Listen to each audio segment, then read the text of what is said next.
கற்றுக்காதெல்லாம் கிடையாது. தேவை மேலே அக்கறை எடுத்துக்கணும். எது மேலே அக்கறை எடுத்துக்கணும்? தேவை. எனக்கு எது தேவை யார் முடிவு பண்ணா? நீ முடிவு பண்ணணும். உனக்கு தெரியாதுன்னா நான் முடிவு பண்ணணும். தேவைகள்னா இதுதான் 40 நாள்.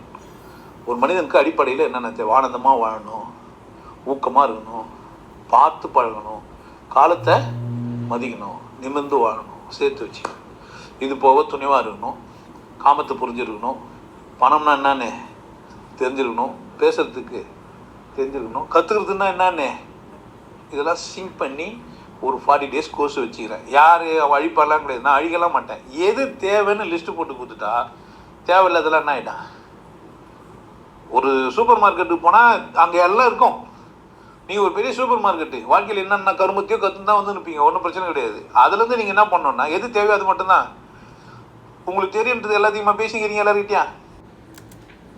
நன்றி உணர்வின் தடையாக மாறாமல் இருந்தால் தான் அது கொண்டாட்டம். இல்லைன்னா அது என்ன? அது துக்கத்துக்கு எதுவுமே விட்டுரும். ஏன் உன் கொண்டாட்டத்தை திமிர்லேருந்து வருது? நான் ஒரு பொம்பளைன்ற திமிர் உனக்கு, இல்லை நான் ஒரு ஆம்பளைன்ற திமிர். நன்றி உணர்வு வருமா? நன்றி உணர்வு வந்தால் உன் கொண்டாட்டம் உன்னை விட்டு போகுமா? நன்றி உணர்வோடு வந்த கொண்டாட்டம் உன்னை விட்டு போக நினைக்கிறீங்க? ஏன் எப்போவுமே மகிழ்ச்சியாக இருப்பீங்க. வலிச்சா தான் என்ன, கொஞ்ச நேரம் வலிச்சா தான் என்ன, விரல் தானே போனால் போகுது, கடவுள் கொடுத்தது தானே. புரியுதா? ஏன்னா சாவடிக்காமல் போய்க்க வச்சுட்டானே. ஆக்சிடென்ட் ஆகி ஒரு கை போயிடுச்சு. ஐயோ பாவனுங்க, இல்லைங்க நான் புண்ணியம் செஞ்சுக்கிறேன், காப்பாற்றிட்டான் கடவுள் என்ன. நம்ம தான் பார்த்து அவனை பார்த்து என்ன பண்ணுவான். ஆனால் அவன் ஒரு மனுஷன் இங்கே வந்தான், ட்ரெயினில் குளிச்சுன்னு வந்துக்கிறான். ட்ரெயின் வந்துட்டு கீழே ஊந்து வேகத்தில் திரும்பிக்கிறான். அப்படியே பார்த்துக்கிறான், கையை இப்படி வெளியே இழுத்துக்கிறான், வீல் போகுது. விட்டுதான் என்ன ஆயிருக்கா? ஆனால் அவனை கையை பார்த்து மொத்தம் கொடுத்துப்பான். தப்பிச்சியா கை? புரியுதா? அப்போ உங்கள் நன்றி உணர்வு வந்தால் கொண்டாட்டம் போவான். ஏதாவது ஒரு சின்ன செயலுக்கு நீங்கள் நன்றி கொண்டீங்கன்னாவே போதும், உங்கள் கொண்டாட்டம் போவாது.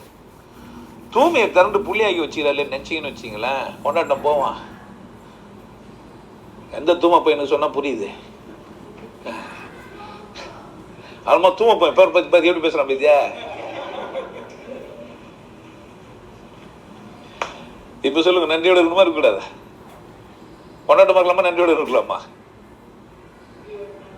நன்றியோடு கொண்டாட்டமாக இருக்கலாம். இன்னொரு கேள்வி இது இப்போ வச்சுது, எல்லாத்துக்கும் ஞானம் அடையணுன்றீங்களா? இப்போ ஞானம் அடையாமல் கொண்டாட்டமாக நன்றியோடு இருக்க முடியுமான்னு கேட்டிங்கன்னா என்ன பண்ணுறது? ஆமாம் இல்லை, எங்கே விட்டி இப்படி போயினே இருக்கும் அந்த கேள்வி, ட்ரெயின் மாதிரி. ஆமாம், லாஸ்ட்டாக நான் அப்போ தான் கிளாஸுக்கு வரணும், நீங்கள் பயிற்சி பண்ணணும், அதனால் அப்படி நிறுத்திங்க. புரியுதா? அடுத்த கேள்வி தான் இல்லையா நான் சொல்லி கொடுத்தோன்னே?